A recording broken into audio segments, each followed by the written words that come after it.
진설병상이 나오는가? 증거교회 왜 수많은 기구들이 많지 않습니까? 수많은 기구들이 많은데 왜 증거교회 다음에 바로 임재 떡상이 나오는가? 이것을 우리는 볼 필요가 있습니다. 이것은 긴밀한 관계가 되어 있습니다. 그래서 우리가 증거교회와 임재 떡상이 연결되어 있다는 것을 볼 필요가 있습니다. 자, 그걸 말하기 전에 그래서 사람이 타락할 때 하나님은 우리에게 무엇을 줬습니까?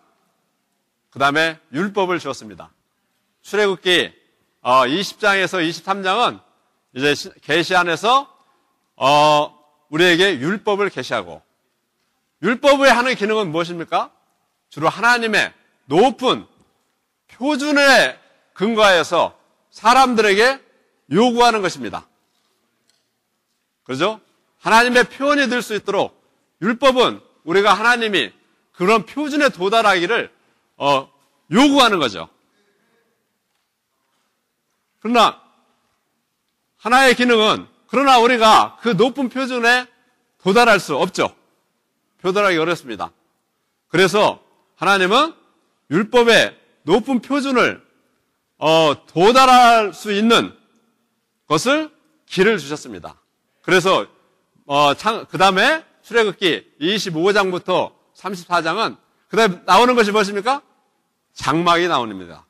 그래서 율법과 우리는 그 다음에 장막의 관계를 우리는 볼 필요가 있습니다. 율법은 하나님의 높은 표준에 따라서 우리를 요구하는 것이고, 그러나 장막은 무엇입니까? 장막은 이제 그것을 해결하기 위한 것이죠. 주 예수님, 아멘. 그래서 우리가 이 장막에 율법은 소극적으로는 적극적으로 하나님을 표현하지만 소극적으로는 우리를 드러내고 우리를 정죄하고 결국은 그리스도께로 우리를 인도하고 있습니다. 그러면 그 그리스도가 어떤 분이세요? 그리스도께 인도하는데 이 그리스도가 장막입니다. 그래서 구약은, 엄밀히 따지면 구약의 사역은 율법의 사역입니다. 그러나 신약의 사역은 무슨 사역이죠? 신약의 사역은 장막의 사역이죠. 할렐루야, 아멘. 요한복음에 보면 율법은 모세로부터 왔지만 그래서 요한복음의 시작은 뭘로 시작합니까? 말씀이 육신이 되어서 우리 가운데 장막을 치심부터 말하고 있습니다. 그 다음에 11절에 율법은 모세로 말미암아 왔지만 은혜와 실제는, 즉 이 장막은 그리스도로 말미암아 왔다고 말하고 있습니다. 그러므로 율법은 구약을 대표하지만 장막은, 할렐루야, 신약을 대표합니다. 율법의 모든 요구를 이룰 수 있는 것이 장막입니다. 그래서 우리는 이 장막에 관한 계시를 알을 때 이 모든 요구를 도달할 수 있습니다. 특히 신약에서 이 율법보다도 더, 마태복음은 무엇을 요구하냐면, 마태복음은 왕국의 복음으로서 왕국의 복음은 마태복음 5장의 높은 요구, 율법보다도 더 높은 요구를 하고 있습니다. 5가지가 뭡니까? 율법, 율법의 첫째는 아까 말했죠. 살인하지 말라. 그러죠? 살인하지 말라고 했지만, 신약의 요구는, 왕국의 요구는 뭡니까? 화내는 것도 살인이다. 그죠? 그 다음에, 간음하지 말라. 육체적인 간음만이 간음이 아니라, 우리의 생각으로 음욕을 풀 때와도 간음이 되는 거죠. 그죠? 그 다음에, 맹세하지 말라. 맹세를 했지만 구약에는 맹세를 해서는 안 된다. 그죠? 아주 바꿔버렸어요. 그 다음에, 이혼은 모세가 율법 증서를 줘서 할 수 있었지만, 신약에 이혼이 됩니까? 안 됩니까? 이혼은 할 수 없습니다. 금지. 세상에는 이혼이 많지만, 왕국의 헌법은 이혼을 할 수 없습니다. 그죠?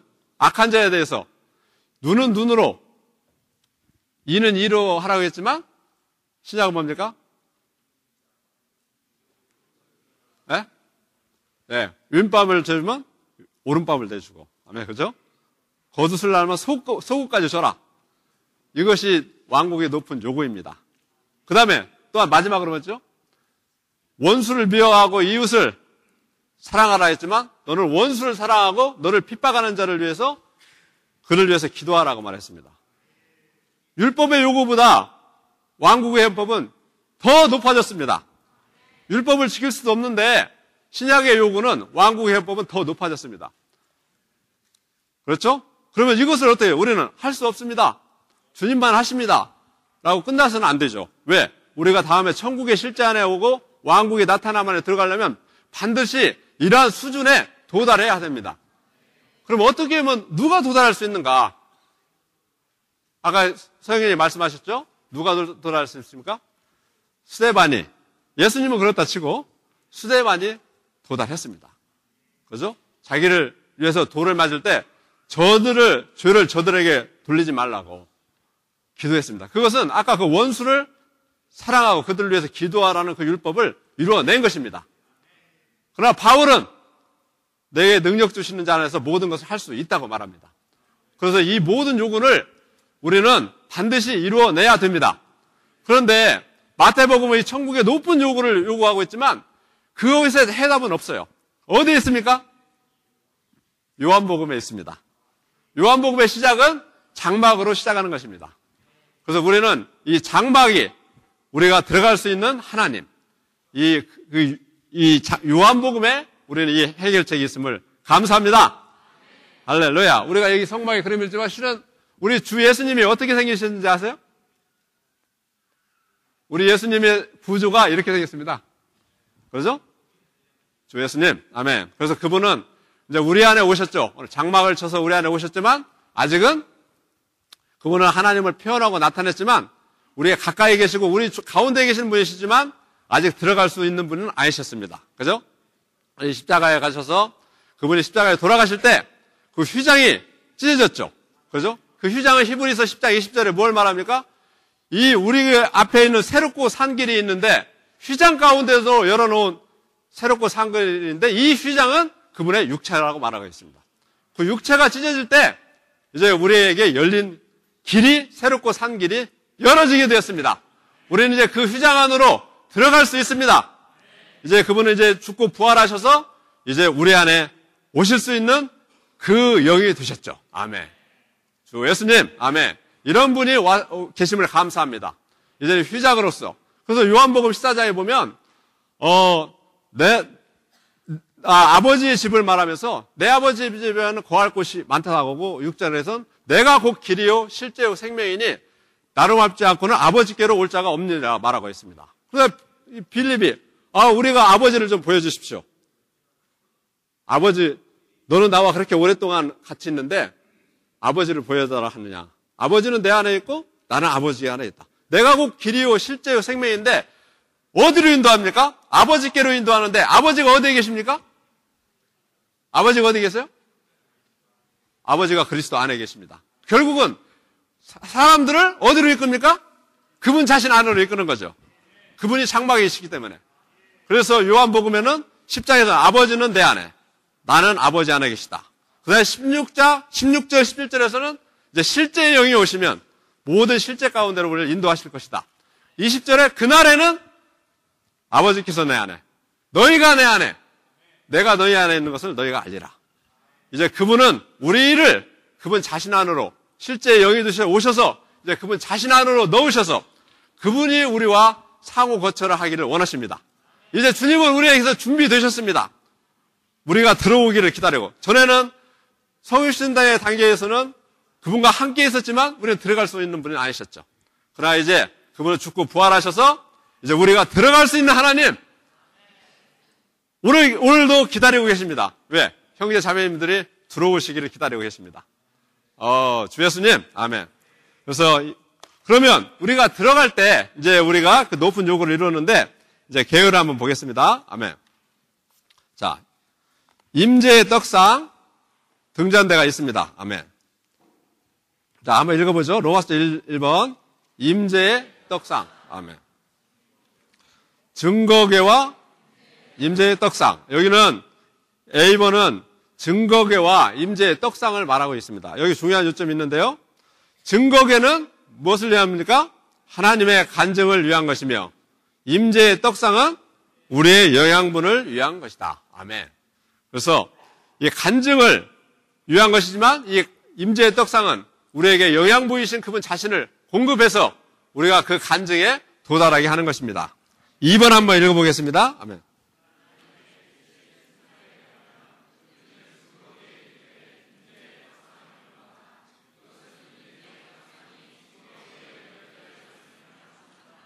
아멘.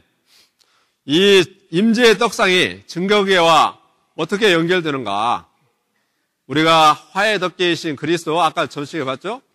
그 지성소에 들어가서 그분과의 교통 안에 있을 때 그분의 입에서 나오는 말씀, 그분의 공급이 무엇이 됩니까? 임재의 떡상이 되는 것입니다. 우리가 이 그분의 누림, 그분의 표현, 그분의 나타남, 내가 너에게 한 말이 뭡니까? 영이요 생명이다. 그분이 우리에게 그분의 음성을 말씀하시고 그분의 공급하실 때 그것은 우리에게 임재의 떡상이 됩니다. 주 예수님 또한 우리가 임재의 떡상에서 나가서 그분을 말씀 안에서 그분을 누릴 때 우리는 또 어디로 인도됩니까? 그분의 임재 안으로 또 들어가게 되죠. 임재는 우리에게 떡을 가져오고 떡을 누릴 때 우리는 또 임재 안으로 들어가게 되는 것입니다. 주 예수님 아멘. 자, 이러한 말씀이 있음을 감사합니다. 자, B번 3번 한번 읽어보죠. 하나님의 간증이신 그리스도는 우리에게 영양을 공급하기 위한 생명 공급이 충만한 상이 되신다. 아멘. 할렐루야. 아멘. B번을 같이 한번 읽어보죠.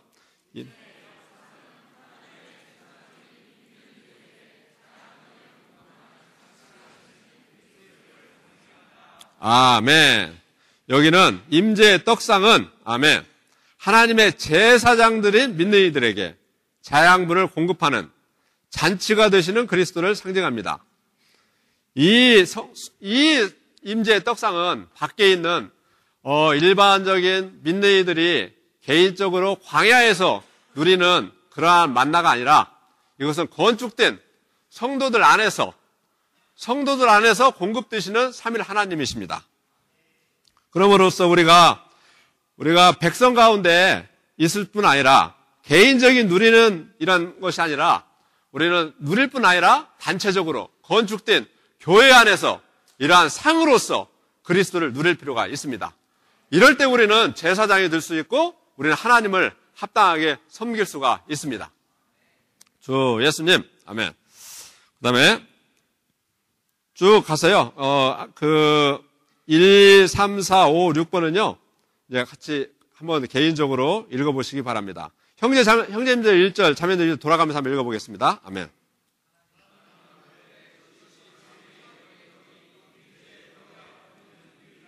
아멘.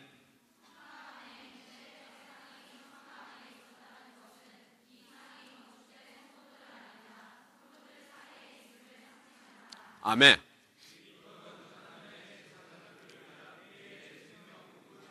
아멘.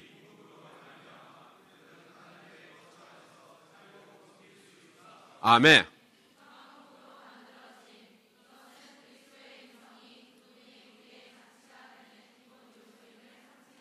아멘.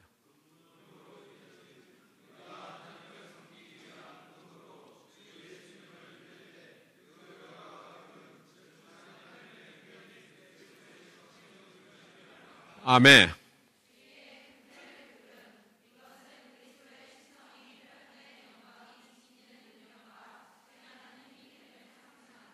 아멘.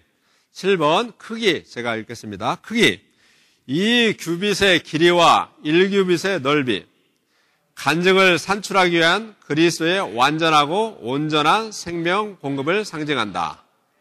자, B번 1규빗 반의 높이 그리스도에 관한 우리의 누림이 하나님의 간증의 수준과 일치해야 함을 계시한다. 아멘. 여기서 그 언약궤의 높이가 1규빗 반입니다.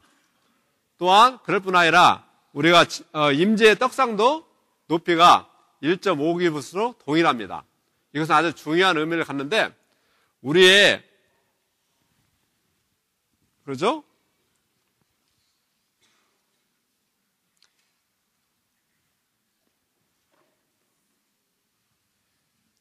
그래서 우리가 이 임재의 떡과 떡은 하나님의 간증과 부합된다는 것을 말하고 있습니다. 이 임재 하나님의 간증은 우리가 떡의 공급함을 따라서 우리는 이 간증에 도달할 수가 있는 것입니다. 특히 여기 보면은 출애굽기 16장 34절에 보면 우리 출애굽기 16장 34절 각주를 한번 찾아보겠습니다. 너무 귀한 각주입니다. 같이 한번 읽어보겠습니다. 아멘. 234페이지 34의 1 각주. 이것은 너무 귀하기 때문에 별표를 쳐놓으시기 바랍니다. 아멘. 할렐루야.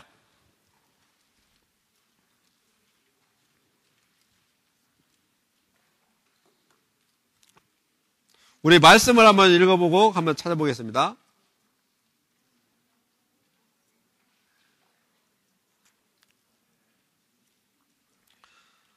34절. 잠깐만요. 216장이죠.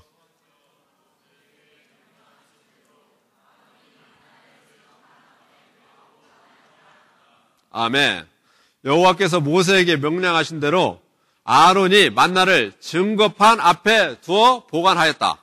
만나를, 이거는 감추인 만나를 말하는 거죠. 이 감추인 만나를 증거판 앞에, 그 언약궤 안에, 증거판 안에 놓았습니다. 자, 그것에 관한 각주를 한번 읽어보겠습니다. 우리 형제님들이 1절, 자매님들에게 돌아가면서 한번 읽겠습니다. 아멘.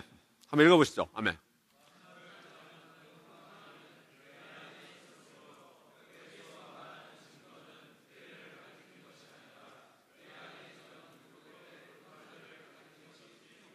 아멘.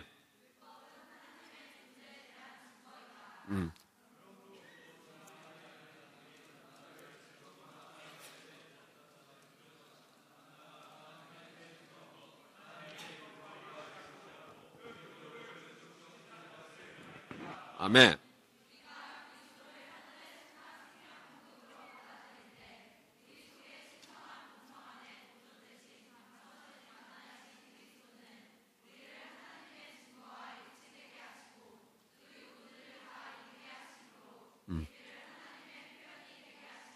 아멘. 그러죠? 여기 마지막 구절 너무 좋죠? 아멘.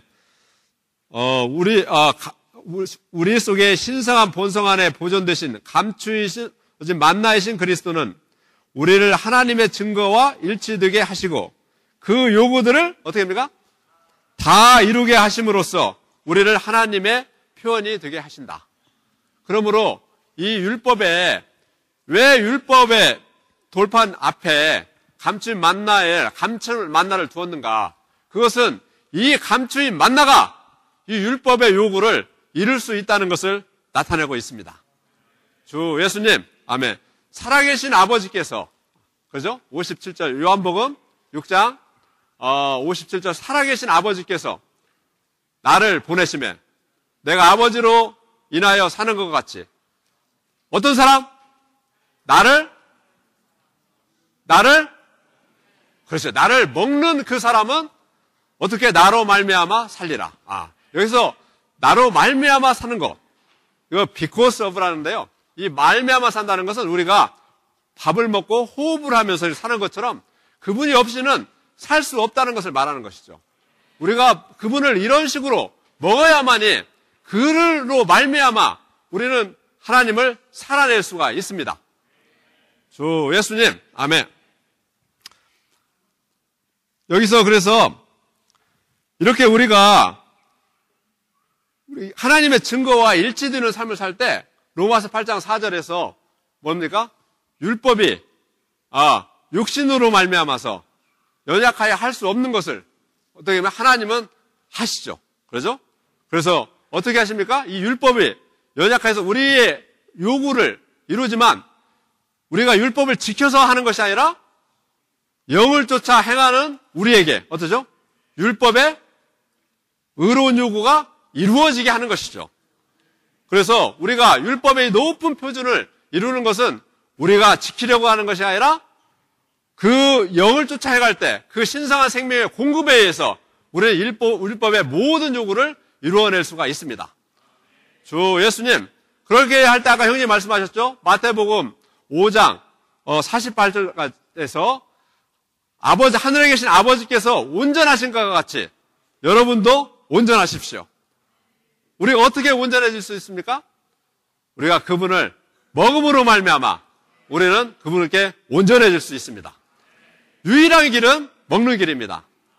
그래서 우리가 이 땅에 살 때 어떻게 살아야 되겠습니까?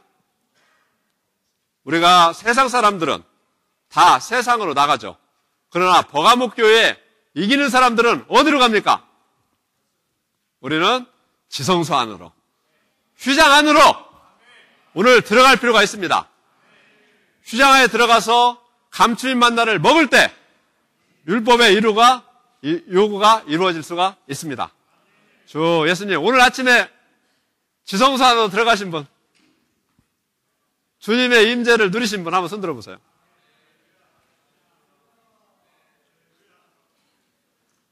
자매님들은 하나도 없으세요?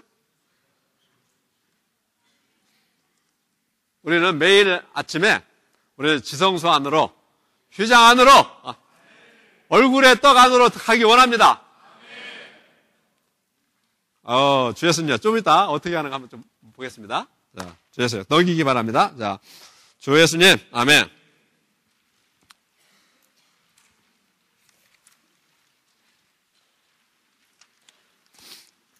여기, 넘어가세요. 아멘. 9번 한번 읽어보겠습니다. 4개의 금고리. 아멘. 그 다음에 10번, 11번. 여기는 그냥 선포하겠습니다. 아멘.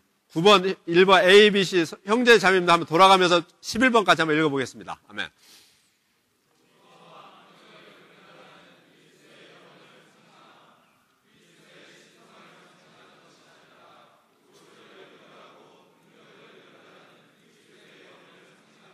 아멘.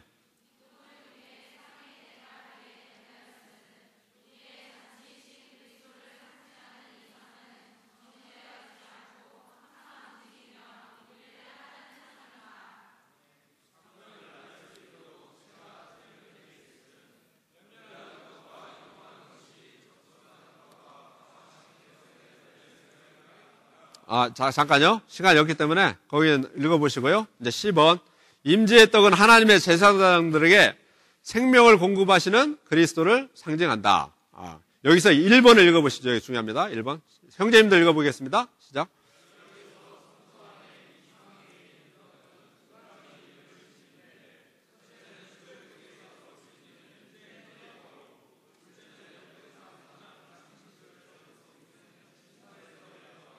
아멘. 2번 자매님들.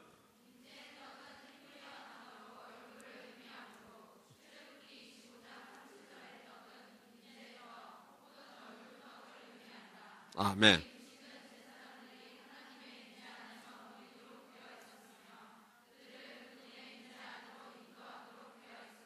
아멘. 다시 한번 읽어보면요. 이 음식은 제사장들이 하나님의 임재 안에서 누리도록 되어 있으며 또한 그들을 그분의 임재 안으로 인도하도록 되어 있었다. 그러니까 이 떡의 이름이 뭐라고요? 임재떡, 또 다른 말하면 얼굴떡. 할렐루야. 아멘. 얼굴떡. 이 떡의 이름이 뭡니까? 누구의 얼굴이죠? 하나님의 얼굴. 하나님의 얼굴. 아멘. 하나님의 얼굴이 떡입니다. 할렐루야. 아멘. 그래서 바울은 이 임재, 하나님의 얼굴을 떡으로서 누렸습니다.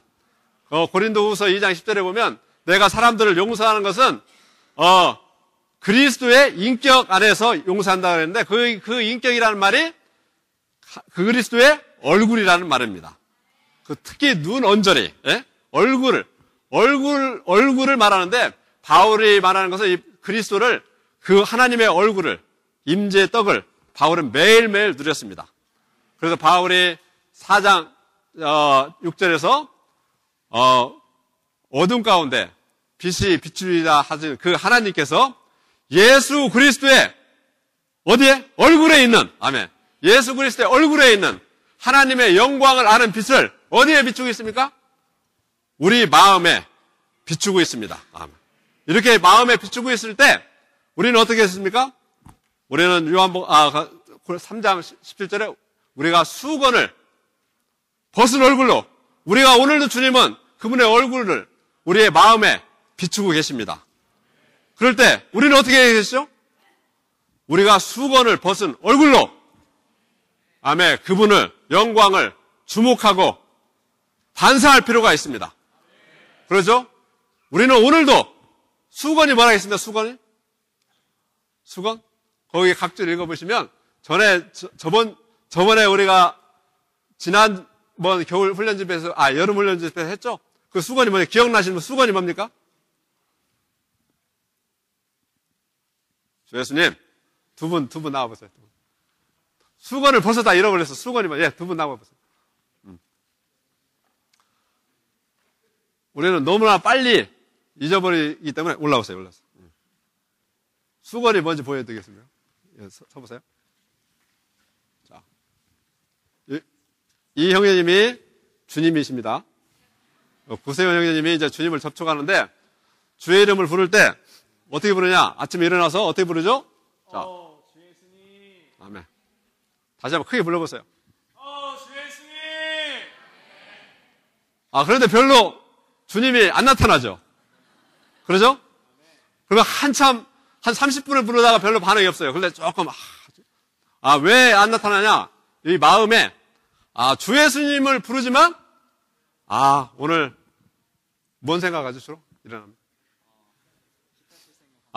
오늘 기타 뭐 칠까? 기타에 마음을 두고 주의 이름을 부르는 거죠. 자, 한번 불러보세요. 아멘.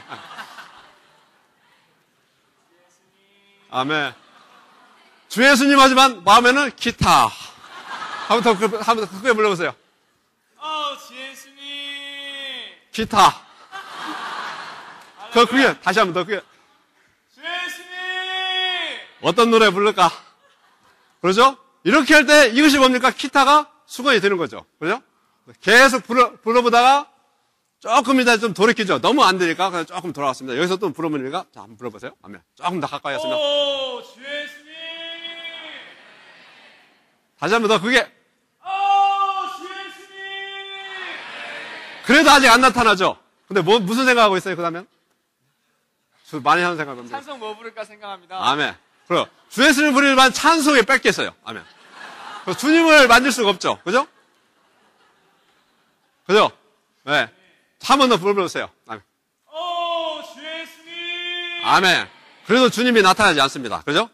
근데 이제 여기서 돌이켰어요. 주님, 내가 찬송보다도 기타보다도 주님 한 분만을 나는 주목합니다. 이렇게 마음의 결정을 할 때 마음이 어디로 돌아옵니까? 이렇게 들어오는 거죠. 자, 한번 불러보세요, 이제. 주 예수님. 대답하셔야죠. 세훈 형제. 할렐루야. 한 번 더 불러보세요. 주 예수님. 세훈 형제. 아멘. 세훈 형제가 또 할 말 있을 거 아니에요? 세훈 형제 사랑합니다. 주님을 사랑합니다. 내가 더 사랑합니다. 할렐루야. 아멘. 그렇죠. 이렇게 할 때 이제 주님의 얼굴, 임재를 이렇게 맛보게 되는 거죠. 그래요? 그럴 때 이제 살아나서 이 말, 사랑한다. 이 말이 여기에 오늘 하루에 임재의 떡이 되는 것입니다. 아멘. 알겠습니까? 아멘. 아멘. 들어가시죠. 아멘. 그래서 우리 마음이 수건을 다 벗어야 됩니다. 그리스도의 인격 위에는 어떤 것도 수건이 되기 때문에 그분 한 분만을 주목해야 할 필요가 있습니다. 주 예수님. 그리고 우리 마음이 또 순수해야 되죠. 순수하게 오늘 한 분만. 점점 우리가 추려질 때 우리 속에 있는 순수함, 불순물들이 점점 빠지고 우리는 조금씩 그분이 주입된 만큼 우리는 순수하게 되는 것입니다. 할렐루야. 아멘. 주 예수님. 아멘. 그래서 우리가 이 보배를 그래서 고린도후서 4장 7절에 이 보배를 어디 갖고 있습니까? 질그리스 안에 갖고 있습니다. 우리 안에 형제자매들 보배가 있습니다. 이 보배가 뭡니까? 그분의 얼굴입니다. 그 얼굴이 우리의 보배입니다. 우리 이 보배를 귀하게 여기고 이 보배를 주목하고 주입받을 때 이번에 다니엘서 말했죠? 그분의 일곱 눈으로서 할렐루야. 어린 양의 일곱 눈으로서 구속하시는 그리스도를 우리에게 공급하고 아멘. 그 다음에 뭡니까? 돌의 일곱 눈으로서 그분 자신을 유기적인 구원이신 그분을 공급함으로써 우리를 그분의 기둥이 되고 하나님의 건축에, 아멘, 건축에 우리의 부분이 되게 하는 것입니다. 이럴 때 우리는 이기는 자가 될 수 있습니다. 우리 이 실제 안으로 들어가기 원합니다. 주 예수님, 그러므로 우리는 수고를 벗고 우리의 마음을 순수하게, 마음이 순수한 자는 복이 있나니 뭡니까? 저가 누굴 봅니까? 하나님을 볼 것이요. 왜 우리가 하나님을 볼 수 없습니까? 마음이 순수하지 않기 때문에. 순수하지 않기 때문에 하나님을 볼 수 없는 것이고, 수건이 가려졌기 때문에 그분의 얼굴을 볼 수 없는 것입니다. 우리의 이 마음을 돌이키기를 원합니다. 그리고 그분을 매일 그분을 먹는 것이, 우리의 싸움은, 오늘 싸움은 무엇입니까? 우리를 먹는 것입니다. 이제 결론적으로 이번에 안에 마치겠습니다. 우리의 싸움은 오늘 무엇을 먹는가? 창세기부터 우리의 싸움은 무엇입니까? 첫 번째 싸움이 뭡니까? 먹는 문제입니다. 우리가 무엇을 먹는가? 그렇죠? 예수님, 우리는 그리스도를 먹기 원합니다. 주 예수님, 아까 예수님에게 와서도 첫 번째, 마귀가 시험하는 첫 번째가 뭡니까? 먹는 거죠. 오늘 우리가 무엇을 먹는가를, 계시록에 이기는 자, 첫 번째 에베소서에 이기는 자의 첫 번째 부르심은 무엇입니까? 이기는 자는 생명나무 실과를 먹게 하는 것이죠. 오늘 우리가 이 그리스도를 음식으로 먹는 사람은 그런 사람이 이기는 사람입니다. 우리는 필사적으로 이기기를 원합니다. 마지막으로 이 다니엘서에서, 다니엘서 이번에 결정 여부할 때 다니엘이 6가지를 이겼죠.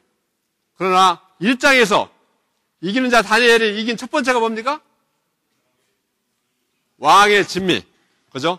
왕의 진미를 먹는 것을 이겼습니다. 그러죠? 분별된 음식, 우상에 드려진 그런 음식을 먹지 않고 분별된 하나님의 음식을 먹었습니다. 그렇게 먹을 때 두 번째 그거는 눈 먼 것을 이겼죠. 우리가 분별되지 않을 때 우리는 눈이 멀게 되죠. 도리신 그리스도, 인간 정부를 파쇄하는 그리스도를 볼 수가 없습니다. 세 번째는 그러니까 우상에 가게 되는 거죠. 그죠? 큰 신상에 절하는 것을 이길 수가 있고, 네 번째는 그 하늘의 하나님의 통치를 볼 수 있게 되는 거죠. 그죠? 먹은 것을 치면 모든 것을 치게 되는 거죠. 그 다음에 다섯 번째는 우리 그릇에 뭡니까? 그 아들이 그 그릇에 뭡니까? 술을 담아 먹죠. 그래서 손이 나타나서 뭐라고 쓰고 있죠? 그래서 우리가 하나님의 거룩한 분별된 그릇인데 여기에 뭘 담습니까? 세상에 가 술을 담을 수가 있어요. 그죠? 그것은 우리 애가 합당하게 먹지 않은 것의 결과입니다. 마지막으로 우리는 기도와 하나님을 섬기지 못하게 하는 모든 것은 첫 번째 문제, 먹는 것에서 시작하면 되는 거죠. 예수님, 우리는 오늘 무엇을 먹겠습니까? 사탄은 우리에게 그의 음식을 주어서 우리의 이름을 바꾸기를 원하죠. 뭘로 바꿉니까? 다니엘의 이름이 뭡니까? 다니엘의 원래 이름은 하나님의 심판자인데 사탄은 그의 음식을 주어서 뭘로? 벨드사살이죠? 벨드사살의 뜻은 뭐냐? 벨의 왕자, 바벨론의 최고의 신, 벨의 총회자가 되기를 원합니다. 사탄의 총회자가 되기를 사탄은 원하고 있습니다. 우리는 하나님의 심판자 앞에 가기를 원합니다. 주 예수님, 아사라의 뜻은 뭐냐면 여호와께서 나를 도우셨다. 그런데 이 이름을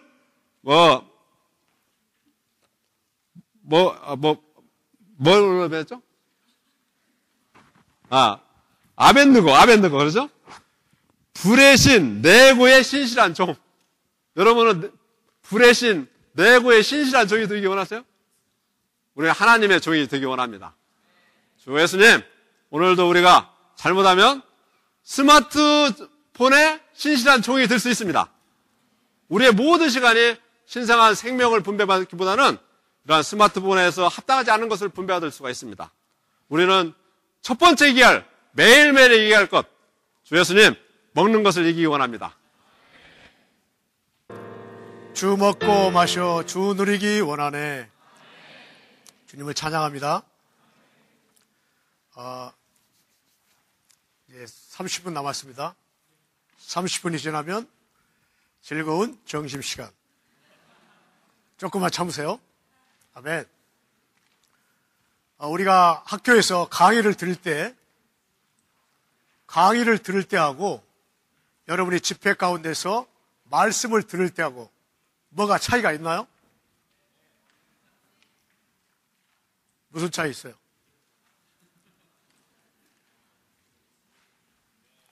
강의를 들을 때하고 수업 시간에 강의를 들을 때하고 집회 가운데 말씀을 들을 때하고 차이가 있어야 합니다.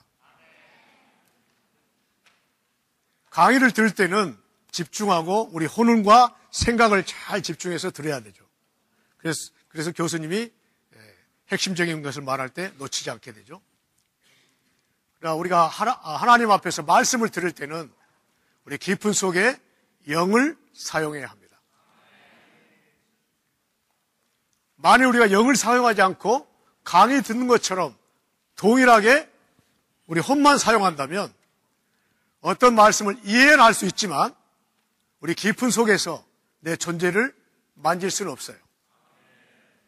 그리고 어느 정도 기억에 남아 그 들었던 것이 하나님의 말씀도 그렇지만 이것이 내 생활을 변화시키지는 못합니다. 그렇기 때문에 우리가 하나님 말씀을 들을 때는 우리 온 마음을 다해서 영을 활짝 열고 우리 새 동그라미 알죠? 몸과 혼과 우리 깊은 존재 안에 영이 있는데 하나님 말씀 앞에 올 때는 이 영을 활짝 열으셔야 돼요. 영을 활짝 열 수 있는 길이 뭐죠? 주의 이름을 부르는 것입니다. 말씀을 들을 때 아멘 하는 것입니다. 그럴 때 그 말씀이 우리 생각에 들어올 뿐 아니라 우리 깊은 속에 영까지 들어오게 됩니다. 자, 조용하게 주의 이름 한번 불러볼까요? 오, 주 예수님. 오, 주 예수님. 오, 주 예수님. 네, 활짝 열린 상태로 집중해서 한 30분만 듣도록 하겠습니다. 제가 매주 월요일마다 어떤 학생하고 저녁에 만나고 있습니다. 대학생이죠. 그 학생이 집에서 메시지를 추구합니다. 그리고 제가 부탁을 합니다. 요즘 모세오경 회복령이 나왔잖아요. 형제는 매일 이 책을 한 장씩이라도 읽으시기 바랍니다. 그래서 그 학생은 교회 생활에 연결된 지는 한 1년 가까이 됐는데 집회 나온 지는 이번 겨울방학 시작하고 처음 나왔어요. 나를 만나기는 한 7, 8개월 됐죠. 이 학생은 제가 시키는 대로 매일 구약의 모세오경을 한 장씩 읽었어요. 그래서 그날도 이제 교통을 끝나고 창세기 어디까지 읽어봤나? 그랬더니 6장을 읽을 때요. 6장이 뭐 나오죠? 노아의 방주. 우리 학생들은 성경을 읽어야 합니다. 아까 형제들이 교통했죠? 우리 이상을 받으려면 높은 산에 올라가야 되는데 그 높은 산은 우리 깊은 영을 해방하는 것이고 두 번째는 말씀을 알아야 합니다. 기록된 말씀을 알 때 계시가 빛이 받을 수가 있어요. 그래 거기서 무엇을 읽었는데 그랬더니 저는 이상하다고 생각했습니다. 노아가 방주를 만들었는데 왜 창문을 옆에다 내지 않고 위에다 냈을까요? 그리고 방주를 다 짓고 동물도 또 들어가고 노아의 가족도 다 들어갔는데 왜 그 문을 하나님이 닫았을까요? 이걸 질문하는 거예요. 그거 생각해 봤어요? 안 읽어봤죠? 대학생들은 성경을 읽어야 합니다. 그래야 그 말씀에서 객관적인 말씀을 내가 알아야 그 말씀의 진리의 깊은 것을 깨달을 수가 있어요. 성막에 대한 그림도 마찬가지입니다. 여러분 요한복음 1장 29절에 세례 요한이 이렇게 외쳤어요. 예수님이 지나갈 때 사람들에게 소리쳤어요. 보라! 세상 죄를 지고 가는 하나님의 어린 양이다. 유대인들이 그 말을 알았을까요? 알았어요. 왜요? 그들은 출애굽기 12장을 알았거든. 출애굽기 12장에서는 어린 양을 잡아서 문설주에 피를 바르고 그 안에서는 가족들이 양고기를 삶아먹지도 말고 어떻게 불에 구워 먹으라고 했어요. 유대인들이 이 사실 알았어요. 그렇기 때문에 세례 요한이 보라 세상 죄를 지고 가는 하나님의 어린 양이 갈 때 그래 유월절 양 그게 바로 예수님이라고 이렇게 알 수 있었어요. 그렇기 때문에 여러분들이 구약의 이 그림책을 읽으면 신약의 진리들을 깨달을 수가 있어요. 특별히 우리 대학생들은 젊을 때 이 성경의 객관적인 말씀을 사실적인 것을 많이 흡수해 둬야 합니다. 그럴 때 여러분들이 이 높은 진리의 고봉의 말씀을 이해할 수 있어요. 주님을 찬양합니다. 기회를 붙잡아서 여러분들은 성경책을 매일 읽으시기를 바랍니다. 성경책을 안 읽은 사람은 나쁜 사람이에요. 웃어버렸죠? 안중근 의사가 뭐라고 했는지 아세요? 하루에 독서를 하지 않으면 그 사람 입에서 가시가 나온다는 거예요. 안중근 의사는 크리스찬이었어요. 여러분들이 매일 성경을 읽지 않으면 여러분 입에서 나온 게 뭐가 나오고 있어요?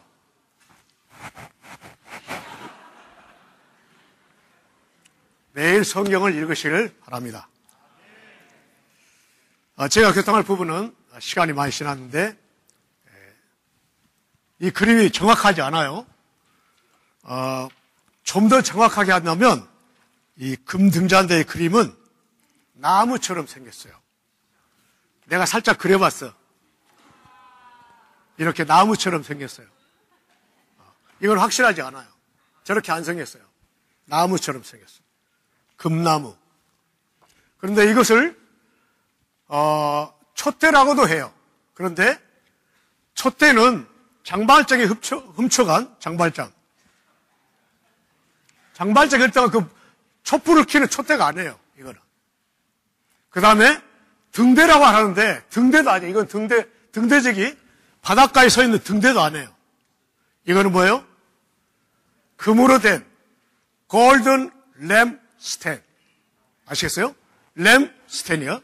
그러니까 정확하게 말하면 금으로 된 등불을 켠 뭐라고 해야 되나? 잔대, 등잔대. 아마 어찌됐든 anyway 그렇게 표현해야 됩니다.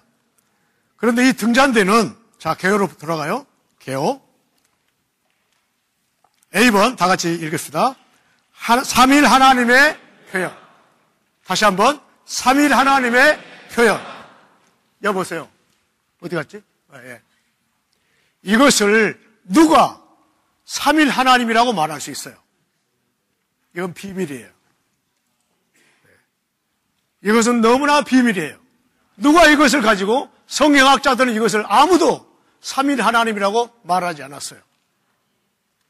이 진리는 회복 안에서 밝혀진 진리입니다. 그리고 이 금등잔대는 삼일 하나님을 표현하지만 출애굽기에서 강조한 것은 그리스도라는 거예요. 그리스도. 다 같이 누구라고요? 그리스도. 그런데 자 들어보세요. 이제 네 번째 가보면 A번에 1번 알는 거예요. 본질. 이 금의 본질. 이 탁자의 본질은 뭐죠? 나무예요, 나무. 예, 탁자의 본질은 나무예요.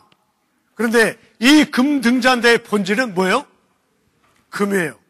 아주 순결한 정금, 순금으로 돼 있어요. 자, 그 말씀을 읽어봅시다. 31절 다 같이. 너는 순금으로 등잔대를 만들어야 한다. 등잔대의 밑받침과 대를 쳐서 만들 때 잔, 곧 꽃받침과 꽃잎도 하나로 이어지게 해야 한다. A번은 형제님들, 등대는 그러므로 B번 자매님들, 금은 신성한 본성, 아버지 하나님의 자, 이 금은 성경에서 금은 변하지 않고 모든 금속은 녹슬고 변합니다. 그러나 금만이 변하지 않고 녹슬지 않고 그래서 변함없는 하나님의 신성한 본성을 상징합니다. 그렇기 때문에 이 금 등잔대에 금이 있다는 것은 아버지 하나님의 본성을 말하는 거예요. 그런데 2번은 대로 가봐요. 스탠드로. 스탠드. 형제님들 스몰 A번. 아버지 하나님은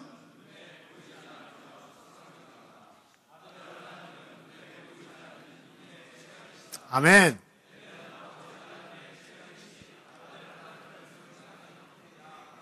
B번 우리 자매님들.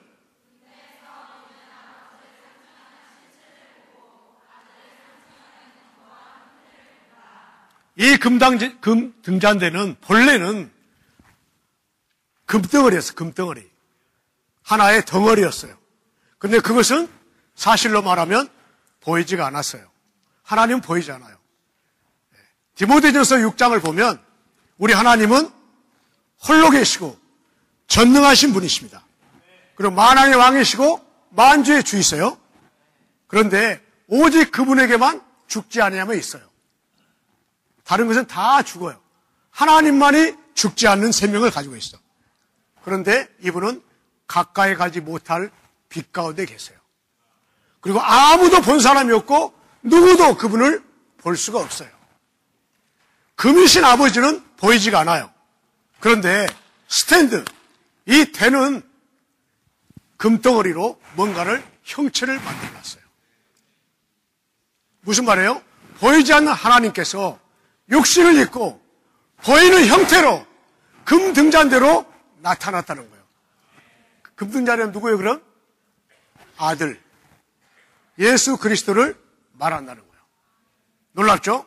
금은 아버지요. 이건 보이지 않지만 보이지 않는 이 금의 하나님께서 보이는 형체로서 인간의 모습을 가지고 여자의 태에서 태어났어요. 누구예요? 아들 예수 그리스도. 그래서 금등잔대는 아들을 말합니다. 그런데 여기 제대로 됐네. 이 등잔대에 7개의 등불이 켜져 있어요. 이 등불이 켜지려면 기름이 필요하잖아요. 그래서 이 등불은 하나님의 7 영을 예표해요. 그러니까 이 등대 안에는 본질인 아버지 하나님이 계시고 형체를 가진 아들 그리스도가 계시고 빛을 발하는 성령 하나님이 계시는 거예요. 그러니까 이 금등잔대는 누구의 표현이다? 삼일 하나님의 표현이라는 거죠. 이해가 되시죠? 자, 그 다음에 넘어가서 건너뛰고요. 로마서 3번. 로마서 3번. 로마서가 없네. D번이가 D번. 순금으로 만듦. 그리스도께서 생명의 빛이심. 그분의 신성과 연관됨. 그 후에 C번 금방 우리가 임재의 떡상 했죠. 이 금등잔대는 영적인 순서적으로 맨 처음에는 이 성막의 기교들 안에 법궤가 있었고요. 증거궤. 그 다음에 그 증거궤는 Holy of Holies, 매우 거룩한 중 거룩한 곳인 지성소의 법궤가 있었고, 이제 더 앞으로 나와서 성소에 임재의 떡상이 있고 맞은편에 이 금 등잔대가 있었어요. 그럼 순서적으로는 이 금 등잔대는 떡상 다음에 나와요. 이걸 뭘 말하냐면 우리 주님이 요한복음에서 말할 때 나는 생명이라고 그랬어요. 그런데 이 생명 안에는 빛이 있어요. 그래서 우리가 생명이신 그리스도를 먹으면 내 안에 빛이 있게 돼요. 그리스도를 접촉하고 주님을 먹게 되면 그 다음에 오는 것은 뭐예요? 내 안에 빛을 비추고 내 양심을 비춰요. 그래서 순서적으로는 그렇다는 겁니다. 그 다음에 순금으로 말한다. D번에 1번 읽어보겠습니다. D번에 1번. 그리스도께서 생명의 빛은 그리스도의 신성에서 시작된다. 이것이 등잔대가 우리 주님이 이 땅에 걸어가실 때 그분은 겉모습은 사람이셨어요. 그러나 그분의 속은 완전한 하나님이셨어요. 그러니까 신성의 충만이 모두 육체 대신 그리스도 안에 가득 차 계셨어요. 그러나 사람들은 겉모습만 보고 우리 주님을 하나님인 것을 알지 못했어요. 그러나 이분은 인성을 가지고 있었지만 하나님의 신성을 가지고 계셨어요. 그런데 그분이 만일 신성이 없이 인성만 가지고 계셨다면 그분은 빛을 발할 수 없었을 겁니다. 그러나 그분은 인성도 가지고 있고 안에 신성이 있었기 때문에 그분의 모든 것은 빛이 충만하게 표현됐습니다. 2번 형제님들 큰 소리 한번 읽어보죠. 그리스도께서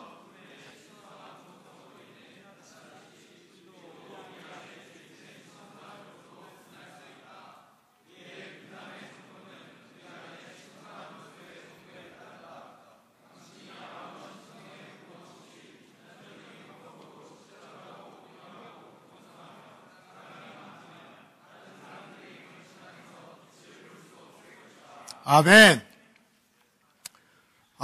이 등단제는 아주 100% 순도 1000% 순금으로 되어 있습니다. 이것은 순수한 금이었어요. 정금. 이 말이 무슨 말이냐면 요한계시록 마지막에 가보면 새 예루살렘에 나오는데 그 새 예루살렘 기반도 정금으로 되어 있어요. 얼마나 정금이 뭐라고 해야 되냐? 이 정금이 너무나 순수하기 때문에 아무런 불순이 없기 때문에 유리처럼 맑았어요. 이 금이. 그런데 결국 우리는 개인적으로 우리가 다 어떤 면에서는 등잔대 드리지만 우리 모두는 새 예루살렘이 되어가고 있어요.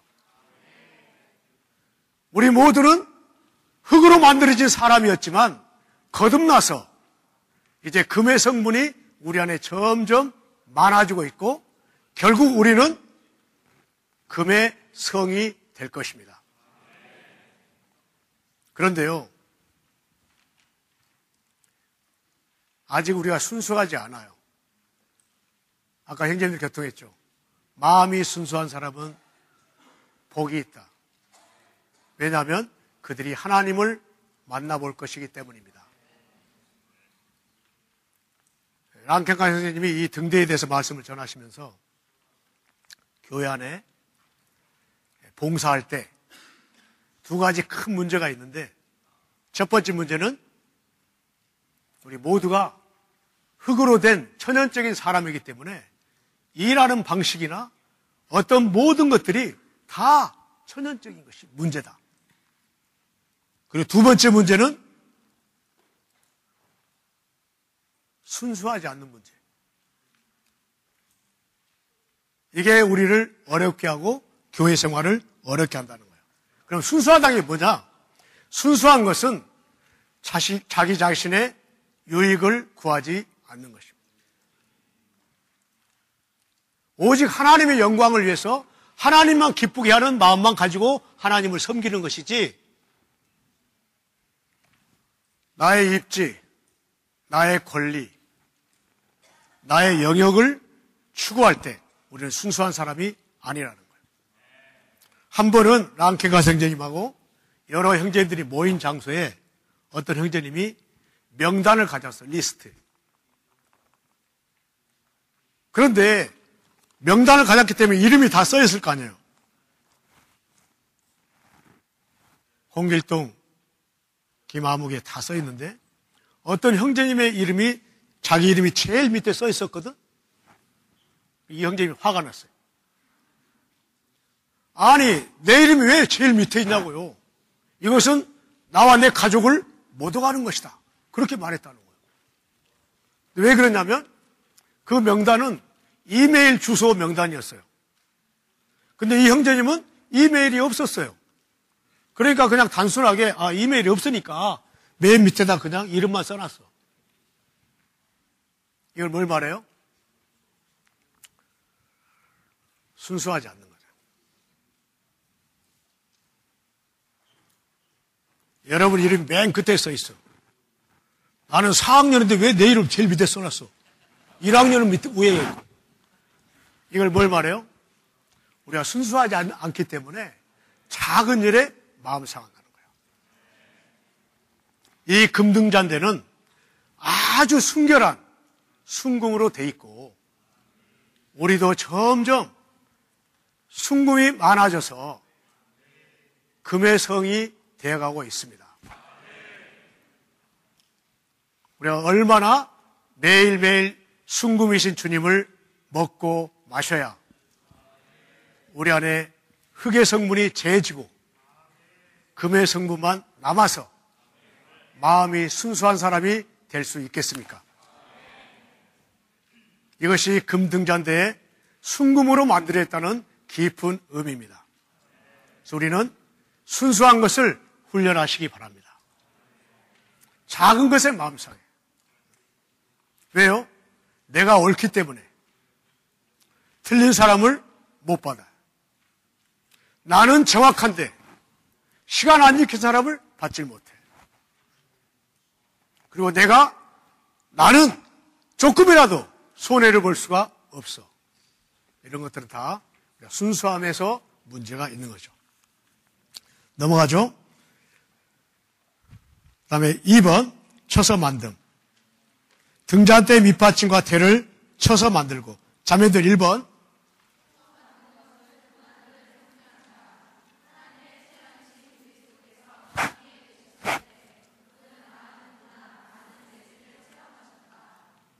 (2번) 형제님들, 법궤 위에 있는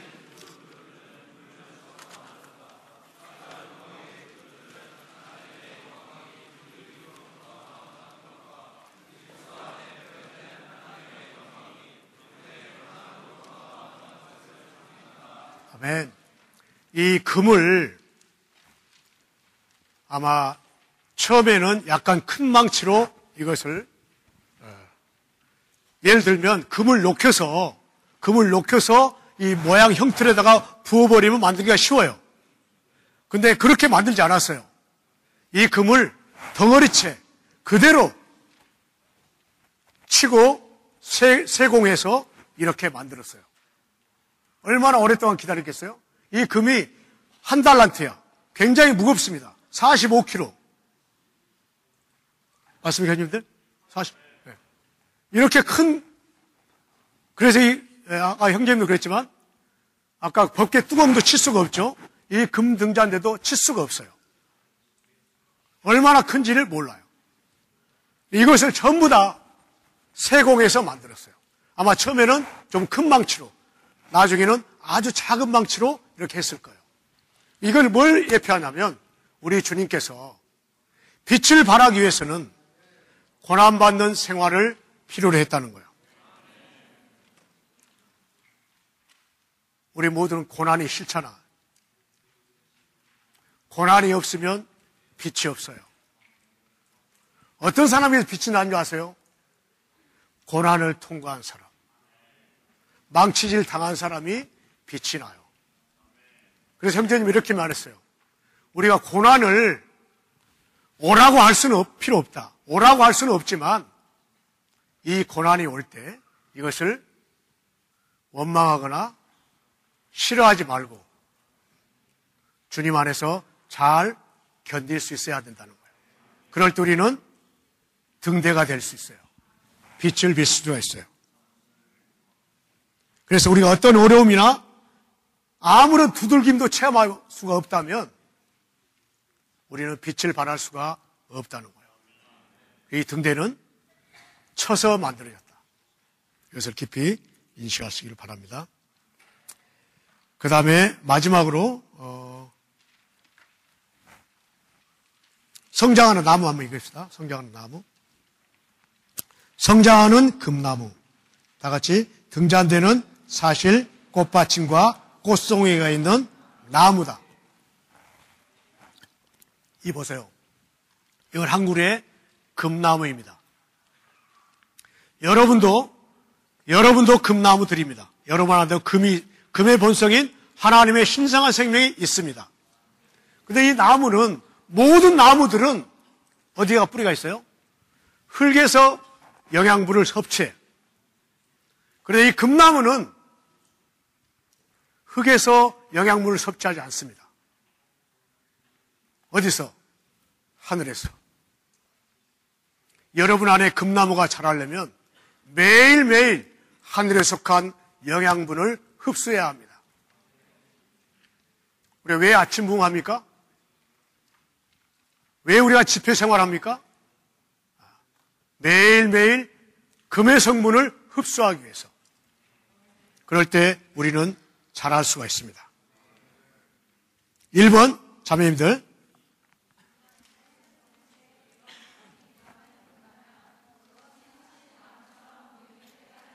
아멘.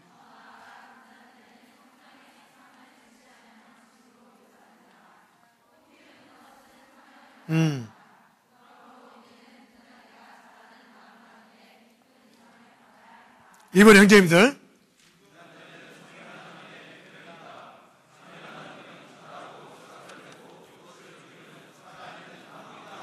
아멘. 이 등잔대는 삼일 하나님의 표현일 뿐 아니라 계시록에서는 출애굽기에서는 그리스도를 말하고, 계시록에서는 이 등잔대가 7개가 나와요. 사도 요한이 성령에 감동돼서 자기 뒤에서 큰 음성이 들렸어요. 그래서 이 큰 음성을 발하시는 분이 누구인가 알아보려고 뒤를 돌아봤어요. 뒤를 돌아보니까 7 금 등잔대가 있었어요. 그리고 그 금 등잔대 사이로 사람인 인자 같은 분이 발에 끌리는 옷을 입고 등대 사이를 왔다 갔다 하는 것을 보았어요. 계시록에서는 등잔대가 하나인데, 출애굽기에서는, 계시록에서는 이것이 7개가 돼요. 그런데 우리 주님이 요한에게 이 계시를 말해주는데, 너는 네가 본 것을 써라 이거야. 그리고 이 쓴 것을 편지로 알려주라. 그런데 네가 본 것은 뭐냐면, 요한이 보니까 그분 손에 7별이 있었어요. 그래서 네가 본 것은 내 손에 있는 7별과 7 금 등잔대에 대한 비밀이다. 내 손에 있는 7별은 7교회의 사자를 말하고 7 금 등잔대는 7교회를 말한다. 이렇게 가르쳐 줬어요. 그러니까 7 금 등잔대는 뭐예요? 7 교회. 출애굽기에 있는 하나의 등잔대가 계시록에서는 7 금 등잔대로 확장이 됐어요. 증거가 됐어요. 이 말은 무슨 말이냐면, 하나님의 미리 이 땅에 오신 주님은 유일하게 하나님을 표현하는 금 등잔대였지만, 그분이 죽고 부활하시고 생명 주는 영이 돼서 이 땅에 많은 금들을 산출해서 그들이 교회로 건축됐습니다. 계시록에서는 7 금 등잔대가 나옵니다. 그래서 이 등잔대는 삼일 하나님을 표현하고 그리스도를 표현할 뿐 아니라 교회를 표현하고 있습니다. 그래서 우리는 교회 안에서 이 금당 등잔대로 건축되어 가고 있습니다. 이제 마지막으로, 그런데 에베소 교회에게 주님은 책망하셨는데 뭐라고 책망했어요? 너희 처음 사랑을 버렸다. 네가 회개하지 않으면 뭐라겠어요? 금초대를 옮기겠다는 거예요. 등잔대를. 이 말이 무슨 말입니까? 아까 형제님들이 증거계를 말하면서 간증을 맺었어요. 증거. 교회가 금 등잔대를 옮겨버리면 교회라는 명칭은 있겠죠. 모이는 사람들이 있겠죠. 그러나 금의 성물이 실제가 없어. 그건 껍질이다 이거지. 에베소 교회는 교회였습니다. 그런데 등잔대가 옮겨진 교회였어요. 껍질만 남은 교회. 여러분 그리스도인입니까? 겉으로만? 이게 문제예요.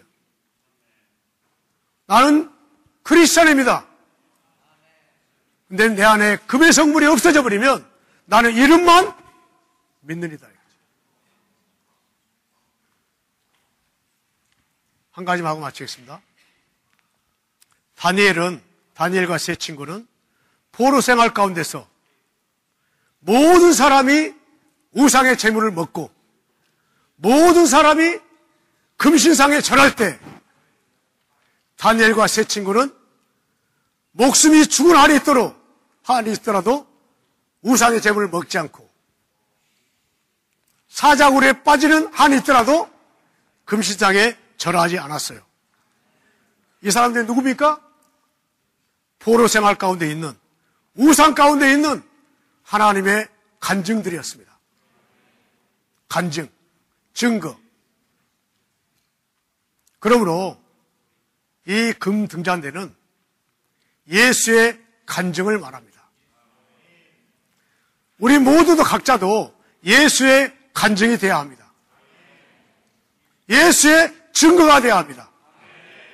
우리가 예수의 증거를 잊어버리면 나는 부끄러운 그리스도인이고 우리가 교회가 예수의 간증을 잃어버리면 껍질만 있는 교회라는 거죠. 금 등잔대이신 주님을 찬양합니다. 그리스도가 하나님의 간증인 금 등대였습니다. 구약에서는 이스라엘 백성이 하나님의 표현인 하나님의 증거였습니다.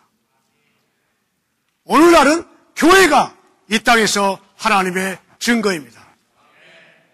우리는 결국 예루살렘에서는 온 우주 가운데 하나님의 큰 금 등잔대로 남을 것입니다. 이것이 출애굽기에 나오는 금 등잔대에 대한 이상입니다. 주님을 찬양합니다. 사랑하는 형제 자매님들, 성경을 읽으세요. 놀라운 그림책. 신약에 있는 이 형제님은 재밌는 표현을 썼어요. 요한복음은 아까 형제님들 아주 요한복음과 출애굽기를 어제 우리 최재길 형제님이 아주 상세하게 대비를 해주셔서 요한복음은 서양 양복 같은데 구약의 출애굽기는 중국 전통 의복 같다.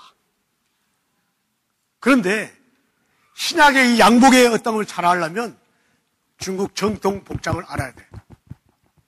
그래서 그림책인 모세오경을 비롯해서 구약 성경을 많이 읽어보시면 신약의 많은 그림들을 상세하게 이해할 수가 있습니다. 제발 형제자매들 제발 매일매일 성경을 읽으십시오. 하루라도 성경을 안 읽으면 여러분 입에서 가시가 돋칩니다. 할렐루야!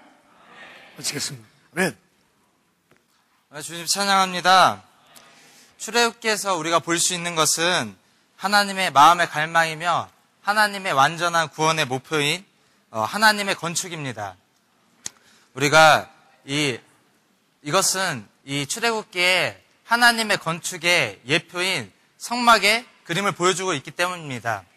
하나님이 이 성막에 대해서 첫 번째로 계시하신 것은 증거계인데 그것은 이 하나님의 체현이신 그리스도가 하나님의 건축인 중심이기 때문입니다.